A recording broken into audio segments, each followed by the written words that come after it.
Let me ask you something. Are you getting everything out of your rent-to-own business? If you're not an A-Pro member, then the answer is probably no. Look, advocacy is A-Pro's bread and butter. This is why they were created and what they do best. But here's the thing. A-Pro membership is about way more than advocacy. A-Pro connects you to the movers and the shakers of the industry, people who've been there, done that, and they can help you do it even better. A-Pro's monthly webinars give you expert insights and actionable takeaways. It's like having a masterclass for your business every single month. Got questions about complex regulations or sticky situations? No problem. A-Pro's legal hotline gives you direct access to experts who have got the answers. That's a peace of mind that you can't put a price on. And let's not forget the resources, news, updates, and tools that keep you ahead of the curve. Scholarships for your team? Check. Disaster relief when you need it most? Double check. A-Pro is your ultimate support system in the rent-to-own world. So stop settling for less. With A-Pro, members get more. More support, more connections, and more success. Head over to rtohq.org and join the A-Pro family today. Because in this business, more isn't just better. It's essential. See you at the top with A-Pro.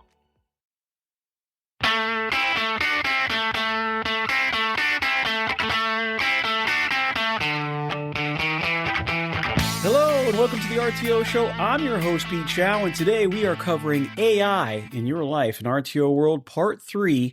How do we make it easier? How do we make it easier on us?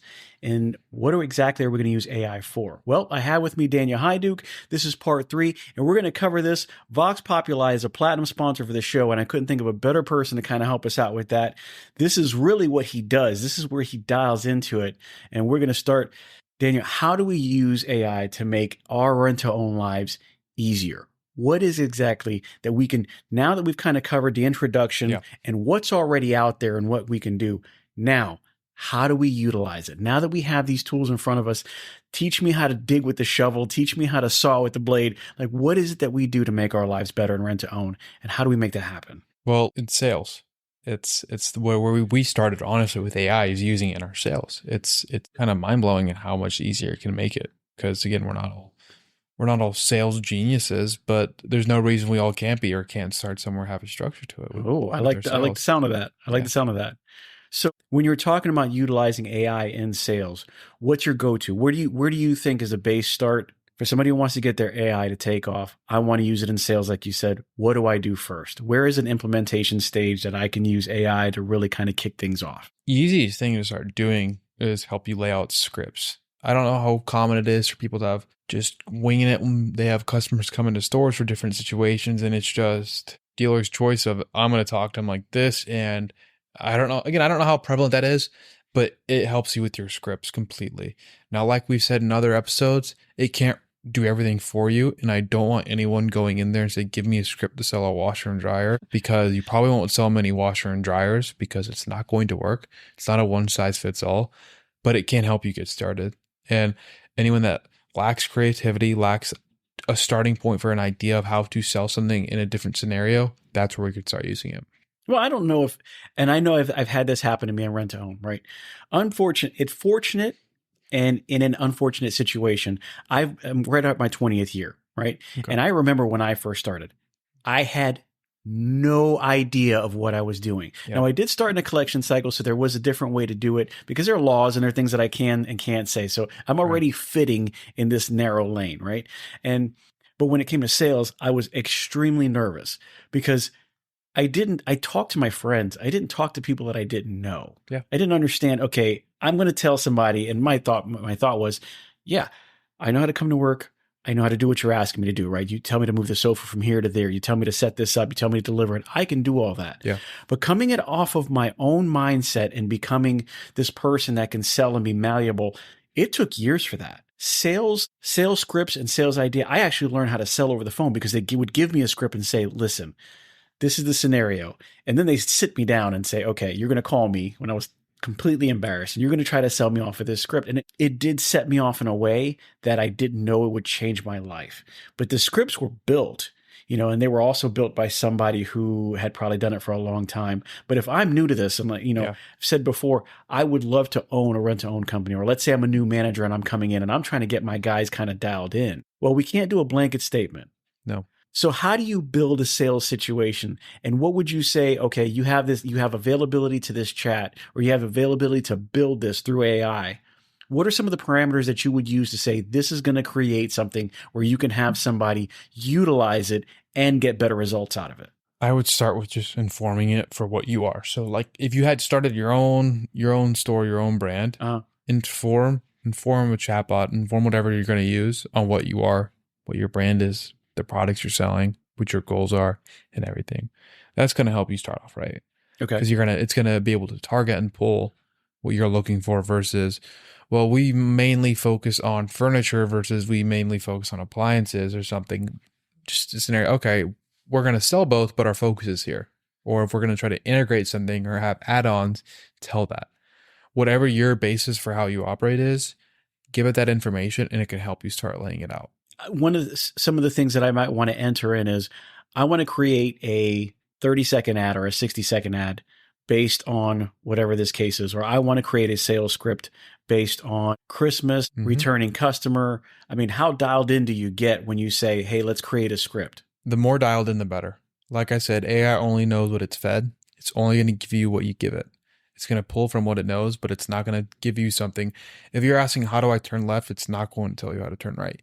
So the better scenario you have, the better is you're going to get. So like you said, if you're doing something around a certain time of the year and around a certain type of product and around a certain type of price or selling point, and then everything based off the yes or no's based off that, where it can lead on, like I said, the add-ons, whatever you're doing, the more you give it, it's going to help.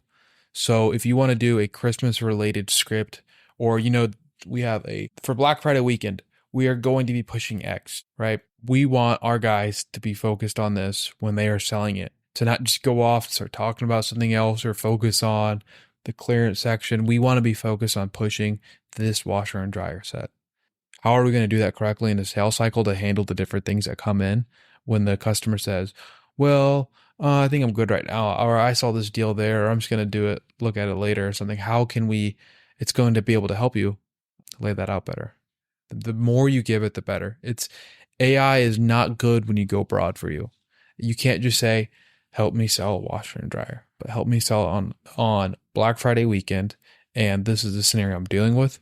These are the type of customers I'm going to run into. That's the most important thing, because you have to sell to everyone a certain way. So if I'm looking for a sales list, if I'm looking for a sales sheet that has a script, the idea would be I would go in there and I would pull up a certain set of situations and then feed that into the chatbot to get something in return. In other words, today is Tuesday. I usually call my returns on Tuesday. What am I looking to sell? I'm probably going to look at my 90-day idle first, or something that I have more of first, or I'm going to probably sell something for an upcoming event, right? Like you said, let's talk about Black Friday, right? So Black Friday is usually price based. We're going to have the best deals. We're going to be a little, limited free time based on how much you put down, but more than likely it's going to be a lower down payment. You're going to get these new products for free. Okay. So I'm going to go back and I'm going to say, well, I lost a few customers this year. I'm going to target customers that I used to have based on a Black Friday sale in this amount of time frame. This is what the money is down, and this is what we're looking to get out of it. And then those things I would put in there to get something back as a script that would say, okay, if you're new to rent to own, this would be a great way to apply it. Yeah. Right. Now we're talking about entering it in. How would you enter that in? If I'm going to say, okay, I have these ideas. I'm going to call my reinstatements. They're going to be, Black Friday for this and this and that. How would you enter it in there? The more organized, the better. It's going to understand and interpret what you're trying to do. The more clear you are, the better grammar, punctuation. But if you break it down into lines, hey, I need to create a sales script for X. I'm going to lay out the details below. So maybe you have, all right, product, everything about the product information, the name, whatever you need to include in a script, just line item it out. The weight, the almost like in bullet points. Bullet point it out for the product. Then the type of customers. Then what you're wanting to focus on, what your goal is. Bullet point it out, and that'll really help it. And it'll give you back in more of a human script form of a yes or no scenario, kind of what you're looking for. Now, generally, what we do is we have 2 or 3, right? You usually have a page. It usually takes up a third of the page because there might be different scenarios. Even though I'm facing the same situation, it might come out a different way. What are some of the different ways? I mean, that's possible through AI, right? To take one scenario and pitch it three different ways. I'm talking to somebody who might have been a vet. I'm talking to somebody who has a whole family. I'm talking to somebody who is transient and they're going to keep it for a short period of time. Yeah. And out of those three, it will give me three different ways to sell that same situation. Is that correct? Yeah, because it's going to know from what it's been fed everything there is to know, really. And it's going to be able to pull from what's worked in the world of, this is what a person like Pete values. This is what a person like Daniel values. This is what an older person values. So you're not just saying what's important to you, because that might not be important to the customer. And it's going to be able to help you lay that out and not make it a guessing game. It's not going to make you a sales expert. It's not going to make you this, but it's going to help you out a lot. And that's where I think the importance of this is, people need to stop guessing with it and start using it in ways just to easily help anyone, a new person. You just hired them last week. All right, we're selling this. This is how you focused on. Figure out who's coming in the store. This is how you sell to them. Now, would you say it's just as fair to put in overcoming objections as you would say, I'm going to create a sales script, and I'm going to give you this idea on what to say in these given situations? Would you say that overcoming objections is something that AI can also help you with?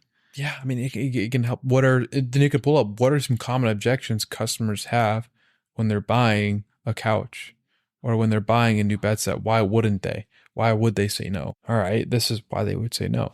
Now, use that with your own knowledge of, wow, what do I usually sell people on? Give it to AI. Okay, well, if you're saying because they don't need it, but how do I end up selling to someone that didn't felt like they needed it at the moment, but really I discovered that they did, or I was able to get them in the door because of this. Give it that back. All right, so let's build it off.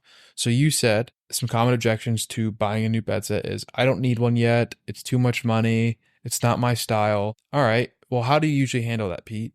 Claude, I usually do that by having a really good deal on it, by making it personal to them.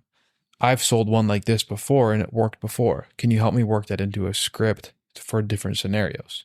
So this is really like having somebody who's in a position of management, but giving them the bowling alley and the bumper rails and saying, you might not understand this, but to get from point A of me pitching the ball down to the pins at the end and that whole long way in between, this is how I would handle it for somebody who doesn't have that experience, for somebody who might be a little bit newer at it and saying, I've got to teach these guys how to overcome objections. And I'm not really great at it myself.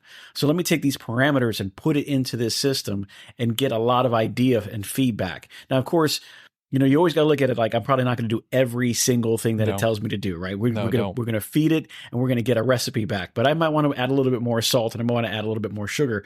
But it's an idea. It's an overall outline of saying, okay, you might not know where to go. Here is a generalistic idea of what you can say to overcome objections, what you could do to bring up this sales situation, what you could do and say in these particular agreements. And you might not want to say exactly what's being said. You don't. Right? You don't want to go the verbatim, but to be able to say, okay, I have this guideline based on what I'm feeding it to say, this is how I do a sales script. This is how I overcome an objection. This is how I have a sales situation, and then be able to put that together. One way I kind of like to look at it now is go into like a car dealership site and you can buy the truck as is. All right, you can do that. Now you're always going to find something, well, that could be better in the car because I wish I had this feature. Well, those are trucks you can go and customize your exact order that they can build for you. It's kind of like that, what your sales scripts and everything is. It can give you the base model truck, but you need to be able to take that layout, copy it into your own document, and then put your own touch on it. So what exactly works for your store versus Pete's store? What exactly works here in California versus Ohio? Right. Building out your own truck. Right. Because everybody's going to look at it a little bit differently. Now, if you get, we've talked before about having one of these accounts that kind of spans over a certain space, right? I have a store that's here, but I might have another store that's in Texas. I might have another store that's in Ohio. I might have a store in Pennsylvania or New York where things would be different. Yeah. But having these separate accounts would allow me not only to be able to see what they're doing, but use those points of interest to help me create my own. Yeah. And how I come across it with the demographics and geographics I have over here, whether I have a lot of land and a little bit of people or a little bit of land and a whole lot of people, right? As a cityscape can be. But, I was also thinking, I actually know because I was going online And I was looking at synthesia.com, and I hope I'm saying that right, and sundaysky.com, where it's one of those situations where not only can AI help you in creating training videos, but it can also give you somebody as a person, as a bot, as an AI person, like, and I hate to say this, 'cause I'm really out of tune on some of the things, but as you do Snapchat, there's an avatar in there. Now, these avatars that you have are very human-like. They're not, they're not as animated, but they are more, they're more human-like, and you can create this training video. So, for people who are trying to open something new, or people who are trying to get training done and they're trying to be very dialed in, I know that these are ways to utilize AI in creating these training videos and kind of doing, like you said, I can, whatever I feed it, I will get back. Yeah. If I keep it generalistic, I will get a generalistic response. But if I dial into, this is your expectations of dress, this is your expectations of coming in, this is your expectations, and build it out to a point where I can have these videos made, and it would be reiterated in all the training videos that I have. And not only is it a lot simpler than hiring somebody to come in and do this video, and then, it lives like this until we redo it. We have the ability to say, you know what, I don't like this part. And I can go in there and change it. And it takes, as much as it does to upload and correct that part, or subtract that part and add another part to do it. I know those two sites were just something that I came across right away. But I mean, talking about making your life easier as far as creating training videos, as far as creating your things to say in situations that I wouldn't know what I'm doing. You're creating these sales scripts for people who are brand new and they don't understand really kind of how to get out of their own shell, and they're new. That's amazing to me. Back in the day, there was no way if we wanted a training video, we were going to sit in front of a camera. You're going to sit in front of a camera and record it. Right. And you're going to do it a couple of different takes, because even though, you know what you want to say, you've got to read it from the teleprompter the right way. You've got to make sure that you said it the way you want to say it. You don't want to screw it up. But then, right now I can type it. However I type it, as long as I've got good typing skills, which I guess I can add to ChatGPT. Hey, can you correct this for me? Make sure that it's set up right, and then feed it into another system. And that's kind of something I want to get, making life easier. We did it in the last podcast. We were talking about how do we use different programs to make our multitasking easier. What do? We actually went to the AI and asked for more AI-based situations that make it better. You can take one AI and feed another. Yeah. Is that something that you do? Do you do that on a regular basis? Have you taken the ideas and refed it? That's what you really need to do, because I don't want to just take from one source, because again, it's only given what it's fed, and different companies have different approaches of what they're putting in there, what their focuses are. So take from different places. We haven't done that too much, but that's great. That's why I said balance it off each other. Whether it's, all right, this is my take on it. What's AI's take on it? And what can it balance with mine? All right, not just this AI, but what do they think about it? Let's ask a question here so I'm going to pull up ChatGPT, and I don't have a paid version of this, but before we did, I used it for quite a few things, and it can do a lot. While you're looking for that, I try to go down the rabbit hole of a lot of different things that are already out there that we can use to make our lives easier in rent to own. And I came across ScribeHow. Okay. And ScribeHow is basically like, as you're saying, you're going into ChatGPT and you're typing this in, and this is how you do it. But I might not, from where I'm sitting, you're handling that over there. I don't see it. ScribeHow would be the ability to go in, and this is one of many different places. So I'm not paid for that. I don't want anybody to think that I'm getting paid by ScribeHow. But what I'm saying is, you have these sites out there that if you want to show somebody how to do it, it will take the actions that you do and put it in a format that shows, I went to this page, I went to this link, I put in this information, and this is what I got out of it. I mean, talk about training. We're just talking about videos. Now, I want you to go in and take a payment. I want you to go in and make a rental order. I want you to be able to type up an agreement. This is how you do it. And you take this part of AI, you go to ScribeHow, or you would go to a site like that and go, boom, these are the steps that you have to take. Now, mind you, it's easy to go into a book, right? And you can see this is the processes. Some people don't learn that way. Or how easy it would be to watch a video on the same screen that you're trying to figure out how to type up the agreement. Oh, you know what? Just put it here and boom, this is how you do it. Mm-hmm. So, I see things like that all the time, and I'm like, how to make it easier? Is that not the best way? What are we coming up with? What do you get? And we're going to ask Google, what are the most important things to consider when selling? Selling what? What do you want to sell? We're going to say a living room set, like a sofa and love. Let's make it more specific, a sofa and love. I don't want to say living room set because I probably wouldn't know what the heck I'm talking about. So the first answer it gave me, consider factors like brand, condition, and age. A good rule of thumb is to price your furniture at 50 to 70% of its original price, adjusting based on its condition. Offering a fair price attracts more buyers and increases your chances of a swift sale. Let's go ask that same exact question though to Claude. And this is why I said it's like anything in your life. Don't ever just look at it from one perspective and you're just blind. With AI, you got to look at it from multiple angles and see what the different things are. See, this is where the beauty of a real chatbot comes in. Listed out, here are the factors to consider when selling a sofa and love seat.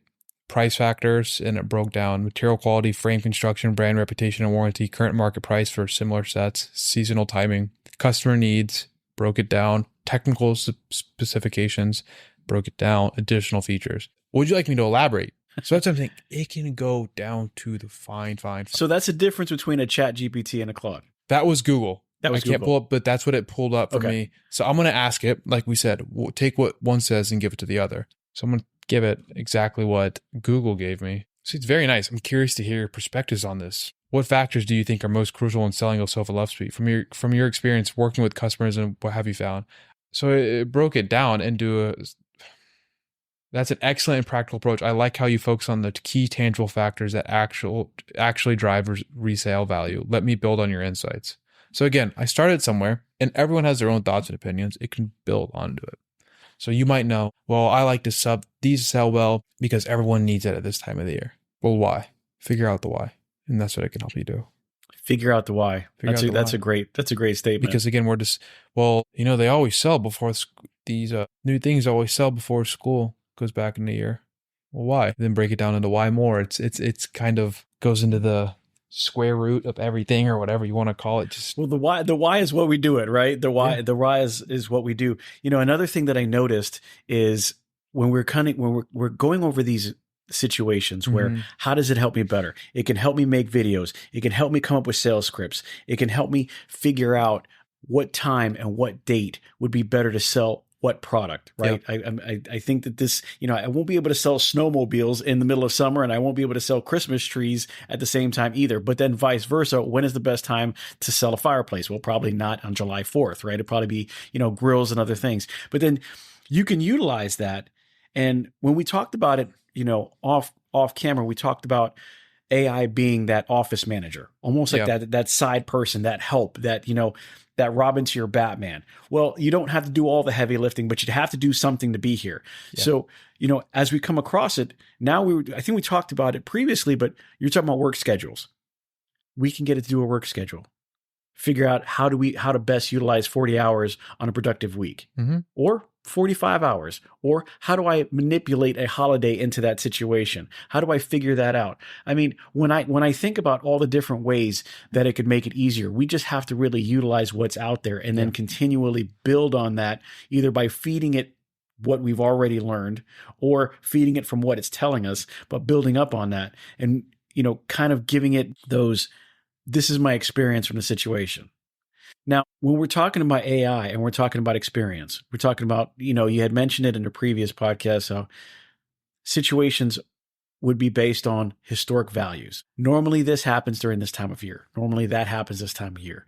That would be more of an integrated situation where I would probably have to have a more integrated AI in order to cover all of the instances on the accounts that I used to have and things like that.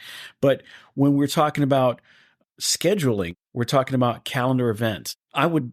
The thought of using, we usually do, okay, we're going to do a first quarter review, a second quarter review. Yeah. But now I can probably do a 365-day review based on my experience and what I know on an entire calendar for every single holiday that would actually affect my store up front. The ability to say, President's Day is probably a day that we sell more bedding. You have the 4th of July where you probably sell more grills. You have back to school in this time frame, this week, and this week. Spring break usually happens in the month of March, or April, early April, whatever. I guess that depends on where you're from. Yeah. And how do I utilize that to better my sales and my staff output? These are things that, I never really thought about. Yeah. As time goes on. I mean, what is the best way, in your opinion, that you've started using this now, and Vox is kind of being led in that direction. I know you guys are in one of those growth phases where you need to learn. You want to learn how to use these AIs in your everyday on top of always growing. Because I mean, I've heard 100% of the time in RTO, if you're not growing, you're dying, right? Yeah. If you're not getting somewhere, you're already done. Yeah. How do you guys utilize it as far as your office situations go? Just basic management, whether more on the sales side of how we're going to follow up for a certain thing, that can lay it all out. Instead of having someone plan out, we're using this time to call here and follow up here for this event, we're going to schedule it out all there. And it's going to help us automatic with our CRM. It's going to basically just partner with us and tell us exactly what we need to do for this. Just kind of an event schedule, like you said. Like, hey, we know the other day we were planning out our Q1 marketing plan. And what we're doing, there's different stuff we're traveling for, the different stuff we're doing online, the different stuff we're doing ourselves, and what our focus is based off what we know we can do. It's overwhelming, the amount of data it's getting back, which is something to be careful with. You're going to get overwhelmed with the amount of stuff it's going to give you because it's not you. It's not, well, I can only type out a page a day of different sales stuff. It's going to give you thousands of pages if you wanted to. So that's been one thing, is our planning for next year, or whenever this podcast is out. For Q1 of 2025, we're planning out our marketing for each month, incorporated with the different shows and events we're at. So whether it's Meeting of the Minds that we're going to be at in February, or another show that we're going to be at in Vegas in March, or the events we have locally all throughout those 3 months, helping us plan around that. And it was not just us guessing, because we're all just going to guess. You're going to miss, what can I do before Meeting of the Minds to market right? How long before, and what should I do? Before the show in Vegas, when should I start sending emails out and planning that out and incorporating everything else? So I'm not having to think about it when it's, oh crap, it's a month out and now I'm just going to scramble to get something started. We're always scrambling for something. Why not use something to help us plan out better? Now, again, it takes initiative. You have to give it something and you have to start doing it, but it'll help you a lot there. I mean, execution is always the key, right? It's only going to execute what you to say what we're going to do, or to do what we want to do. Of course, the execution is always like, I have to do it and I have to utilize it on a regular basis. Yeah. But creating these things so far, and I know that I would hear somebody going, yeah, but I'm not going to plan that out because you never know what's going to happen. True, right? But if I'm going for a time frame, if I'm going for a basis, I'm looking for the bones, right? I'm looking for the bones of a time frame. I would say, okay, yeah, I might not want to really get down and dirty on what's going to happen on the last two quarters of the year, but to give me a time frame, you know what? I didn't realize that there was 31 days in this month that's going to end the way it does. And that particular month will probably have a different revenue scheme than this. And it would cause me to have more marketing during that particular point in time. And then the more you get into it, the more you go down that rabbit hole. And talking about AI and utilizing it as the office manager, right? Not necessarily that it's going to tell you what to do, but giving it these office tasks that will allow you to utilize your time more on one-on-one tasks, that the things that the AI can't do. Because, we're constantly talking about, what can AI do? How can it help it better? Well, the one thing it can't do is be us. The one thing it can't do is build that relationship. The one thing that it can't do is give a warm smile and ask the kids, hey, how are you doing? Do you want a lollipop? And talking to mom and, oh, I'm having a bad day. Oh, how you doing, Margaret? Why don't you tell me what's going on? Because it doesn't make a difference. But in the background of that, to be able to say, I can work a calendar from today for the next 60 days, I can put in all these things that I need. And while I'm telling Miss Jones how important she is to my business and trying to build that rapport so that I can sell something that I just learned off of ChatGPT, that it can tell me, okay, these are the better days. These are the days that you sell more or sell less. These are the days that you probably want to be overstaffed and not understaffed. You think Wednesday's a bad day for you? Well, guess what? Historically, it's not. You've told me for the last 6 weeks, you get more sales on Wednesday than you have ever before because you have this paid plan versus it's not paid plan or whatever the case is. And as you go on, you build your staff with an extra AI member that doesn't really cost you that much. Yeah. It's for anyone that's ever wanted a secretary that it's not smart to hire one at a certain point. This is where you can start until you get to the point in your business where you truly need a person doing that job. This is everyone's personal assistant with that. Let's take a quick break. Hey everyone, it's Pete Shau here from the RTO Show podcast, and I want to tell you about a company that's making a real difference in the rent-to-own space. Wow Brands. I've seen firsthand how they approach marketing. And let me tell you, it's not just about ads. Wow Brands builds complete digital ecosystems designed specifically for the rent-to-own industry.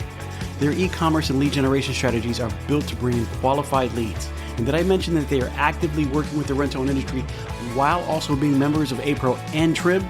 Listen, these folks are passionate problem solvers. They don't just slap something together. They design, build, and scale the kind of digital retail tools your business needs and your customers actually want. So if you're serious about growing, reach out to Wow Brands at wowbrands.com. I trust them, and I think you will too. What type of investment does it take to have AI at work? Is it just the computer? Like, it's really? An internet connection, like I said, show you here. You need an internet or data on your phone. Like I said, that's even the beautiful thing. You don't need internet if you can do it on your phone. Right. So just have an account, put your email in, and get started. It takes $0 to get started, like we said, in all these things, whether it is your sales or your task management for anything. And like you said, it's not going to do it perfectly, and it's not going to always go to plan, no matter how much effort. You could spend a whole day on planning out this month's plan for everything we're going to do within our office, in our store, whether from the marketing, the sales, the organization days, the admin days. We live in an imperfect world. Things are going to come up every single day, but giving it that structure is going to help you tremendously, and that's what it can deliver. You know, I think on one of the other podcasts, you mentioned the FLDC. And remind me again what that stood for. It's the Franchise Leadership Development Conference. And so during that conference, and you guys had this round table and you sat down and you kind of were talking about some big name people in that situation. What did you take out of it? What are they doing now that with AI that's kind of really changed them? And are they really looking to implement it more? What's the coolest thing, or the most interesting thing, not really cool, is everyone's got a different idea on it. Or at least at that time, that was October of 2024. Everyone's got a different perspective of it. There are some that are like, I'm not using it at all. And these are some guys that are, I would think, that are pretty high up of making decisions of what they do, whether they're the head of franchise sales. And they're like, we're not using it at all. Versus some guys that are, like I said, they're using it on their Zoom meetings. They're using it for their management. He's using it to write his social copy, every single thing, to plan out all of his marketing, everything. Versus the guys that are just trying things out and not really sure. That's what I took away, is that there's plenty of people at any point you're at with AI, whether you're using it to check your emails or you're using it to plan out everything you do, there's someone at a point you are. So don't be overwhelmed that you're behind, because there's always someone else, and there's always someone else to learn from a starter to an expert, no matter how much technology you use. That's one of my biggest takeaways. As you're sitting at the table, right? You're sitting at the table and you're saying, we got some big names. What's a big name that's not using it right now? I want to call them out, but I think Whataburger's a pretty big name for not to be using it. Okay. So, but they had a different perspective on it. And they called out others in their space of the fast food space of one big thing. The most controversial thing was the AI drive-through stuff. The automatic drive-throughs where you're not even talking to a human anymore that's messing up your order. You're talking to a robot. Right. We talked about that. We talked about it. Checkers has that. And I learned a lot of how in the fast food space, how different everyone's approaching it. You have some taking it on completely. I've seen Wendy's do it a lot, and they're doing it pretty well. And I also heard that McDonald's has canceled some of their orders. Again, I don't know how true that is. But that's what I was told. But you hear big name players like McDonald's, again, they're even struggling with it. And you feel like McDonald's does everything because they're everywhere, and everyone knows who McDonald's is. They're not perfect, and some are adapting it better than them. Checkers isn't bigger than McDonald's, but did you think it was a good experience? I thought it was great. Now, so that's mind you, matters. I didn't have one of those orders where there was like 16 people in my car and everybody's got their own thing. But for me, the speed, the accuracy, and there was really no fluff in that call. There was really no fluff in that order. And it was not that it was good, bad, or indifferent. It was just a quick experience. If I go to Checkers, it's not because I want to sit there and get all kinds. I don't need anybody to come to my table. You're not having your birthday dinner at a steakhouse, right? I'm getting in. I'm getting out. Only thing I want is my order to be right, and you don't overcharge me, and you don't have a lot of extra talk that's not necessary. So that's a good point. So where are you going to eat? You're going to eat at fast food. So what is their goal? To give people fast food, right? And now they used AI to ensure they can you can order fast and get your food fast.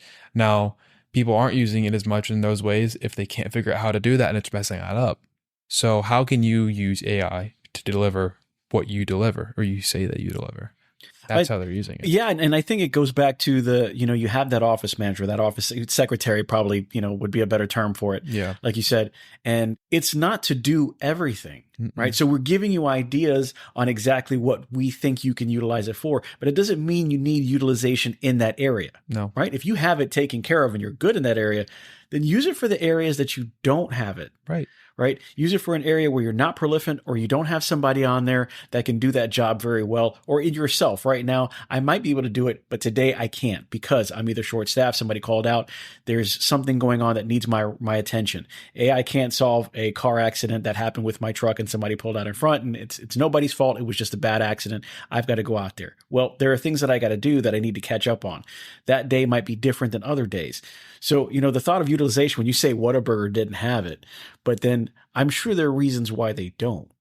So not every Or they're store, being very careful, at least. super They careful. might have a test restaurant for the drive-thrus, but it's not a thing you're going to run into because they're just not there yet. And I think that's a huge part of it, is being selective, right? You don't want to turn over your whole life to, I'm coming to work and I'm going to have this AI-driven store. I'm not going to come in and your customers will notice it. Right. My AI is going to make my sales, and my AI is going to take my payments, and AI is going to set up my showroom. And all I'm going to do is kind of zombie through this thing, because that's not anywhere near what we want to talk about. No.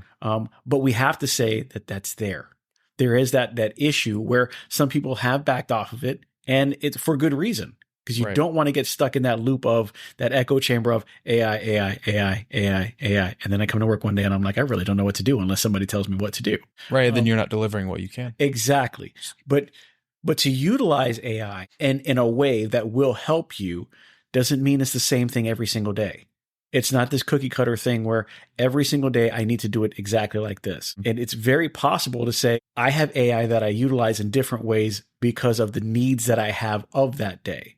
So as I say that, I don't want the rent-to-own community to be like, well, you're just going to come in and flip over, switch over, and nobody's going to have a rent-to-own company like that. No. I 100% agree.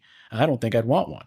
But to be able to say, I am short-staffed, or I am in need, or how do I get my guys to utilize the tools that I have right now to make the best of a 40-hour week? Now, very recently, I was speaking at a buddy's home for a convention about, when they had to get together about time management.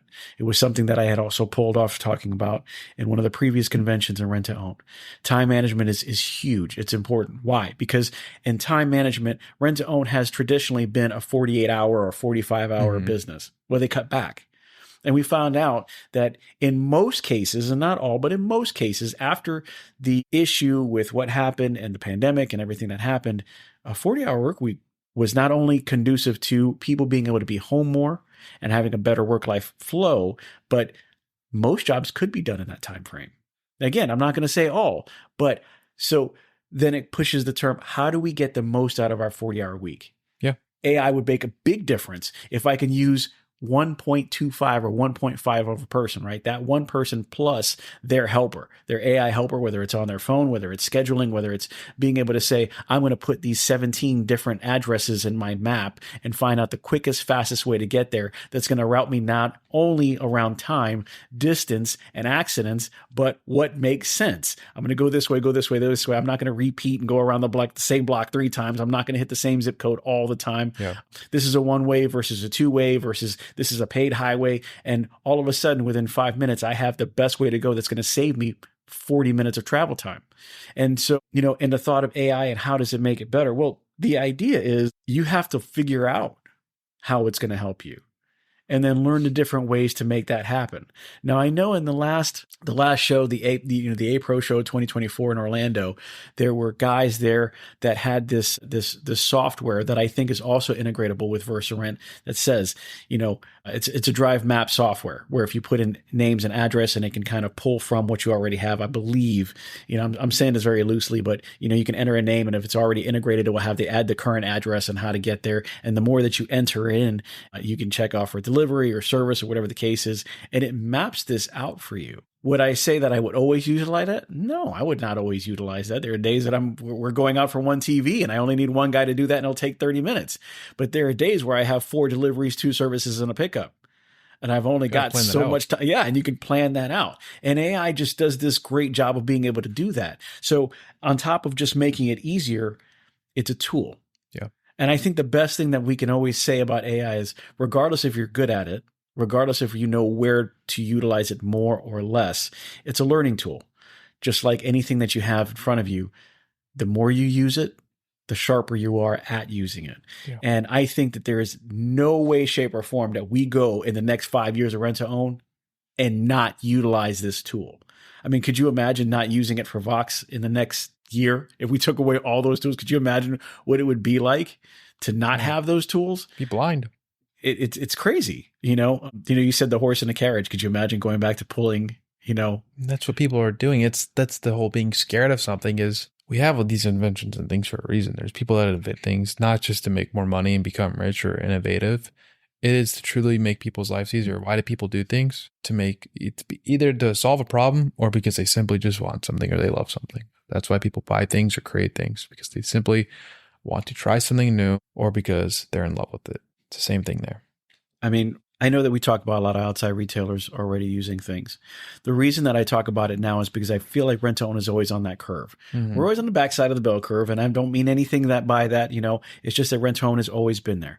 And the utilization of these tools on our day-to-day would make so much difference in what we can do and what we can get done with the same amount of people that we always have. And hiring has been difficult in my area. I don't know how difficult it's been for 2024 in anybody else's area. Yeah. It's been hard here. Okay. So the question is, how do I get my guys to not only be able to do more, but not put so much on them that they're like, okay, you know what? You're paying me for 40 hours, but I'm doing 60 hours worth of work in 40 hours, and I'm done by the time I get home. Yeah. And that's not a position that I want to be in. All right, so then how do I help them utilize AI? How can I get their little sections of area that they're not being 100% productive? Because it's not always your fault. Sometimes you go to the bathroom. Sometimes you got to answer the phone. You're not really doing anything but being on the phone.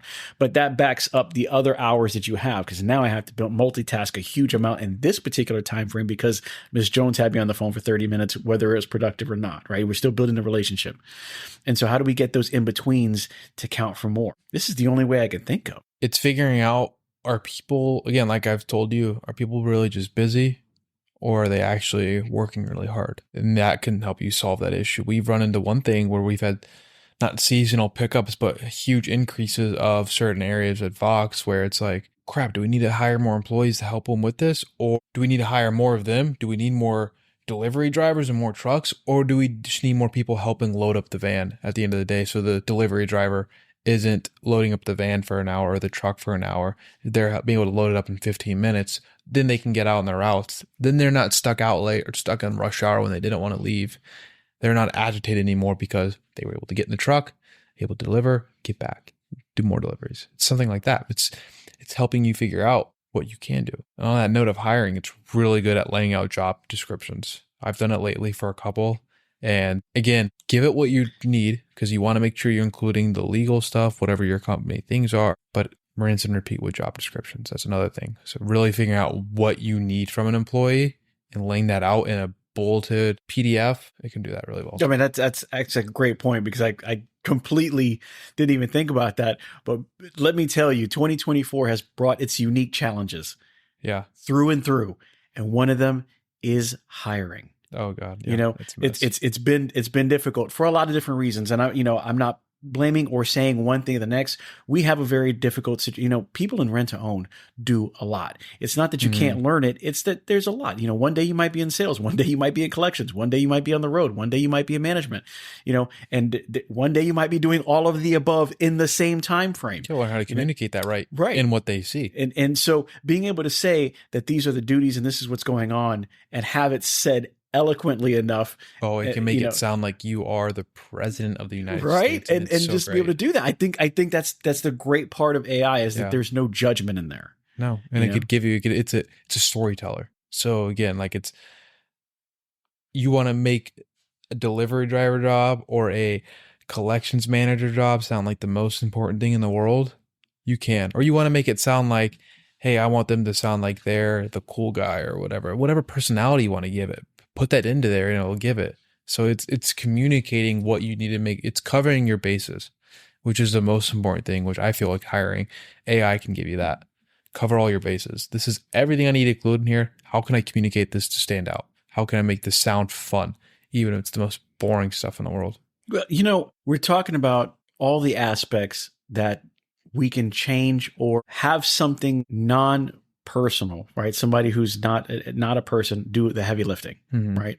I need to create this. I know it's something you don't want to do. I don't want to knuckle drag through this. Give it to the chatbot. Give it to the AI. Give it to something that it really doesn't matter if it's doing it, and tackle the things that you're going to get that are going to stimulate the mind and get you going and be productive on your day. When you're at Vox, I know that you guys have recently got, is it Moxie? That's the new mascot. The new mascot. Mm-hmm. So Moxie, the new mascot, is something that came up. Where did that come from? And will Moxie be AI driven now? There's points of it are. But it's kind of the best of both worlds, what we can develop with it. It's just part of building our brand more and being more what our brand is. And what the Ox represents with everything strong and bold and daring, whatever, stands for a lot of what Vox is, and been around for almost 30 years. And what we do, you can read our latest creative position going into 2025 on our new website. And so we developed that. And now we're able to take that and we can come up with marketing points just based off that Ox, based off what it really means, breaking it down. So an Ox just isn't an Ox. What does it mean to be, how does it relate to our company? And so, you can develop it. You could develop a mascot for any kind of store. Again, make it fun. We have a picture on the back wall in our office area behind our printer, and it has Moxie with Ox behind it. We're a print shop. Now we have a mascot. Do we really need that? I have another client who they're doing the same thing. And you would never think of this client needing a mascot, but it's the city we were in. And they're developing their own mascot that they're going to have at events. And it's making it personal. It's making it fun for kids. It's giving it some character to it. And you're able to develop that more with AI and give it some storytelling to it. You can tell stories with it. Did you guys develop your Moxie with AI? I think to a certain point. Obviously, we have some very creative people at Vox. Yes. That's true. And I think the Ox kind of came from it. But if you're looking to kind of get an idea, what can my mascot be? It can tell you that based off what your company represents. Where are you located? What do you sell? What do you do? What are your brand standards? It can kind of do that.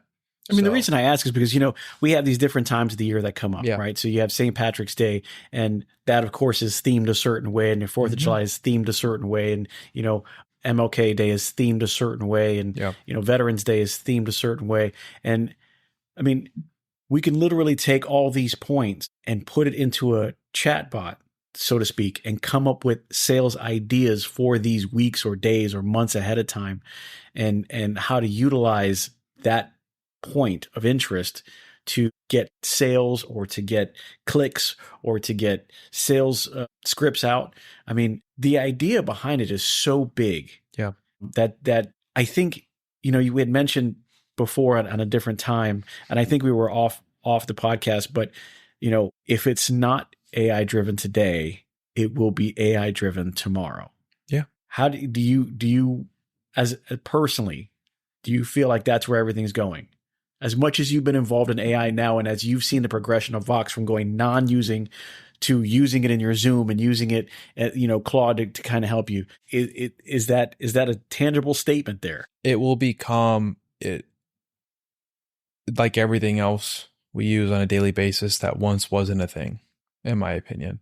I don't think it's going to be something like it's going to be a shiny toy every day in everyone's life. It's going to become your car in some sort of form. Whatever that car is to you, it's going to become that. It's going to become your electricity. Whether you use your electricity to charge your phone, or to keep your fridge on, or to watch TV, whatever you use that for, it's going to be that. But it's also very powerful, and it's not just a yes or no thing. It can kind of develop on its own. So what is it really going to do? We don't know yet. Is AI going to become its own thing and become its own superior thing to humans? We don't know that. So that's where the fun part of it is learning what it can do, but also comes with the controls. And there's smart people out there doing that and learning how to do it right. So just look it up, find articles on what these people are doing. All these people that are developing, and there's some really smart people involved with this and have created things that 10 years ago, you probably would have said you're crazy for some of these things coming out. So absolutely. It's going to become a part of your everyday life just as much as your phone has. And your phone's already changing. You can already see how much different phone like I said, you go on Google and you notice how it's already different. It's there. Don't hide from it, because you're gonna have to use it.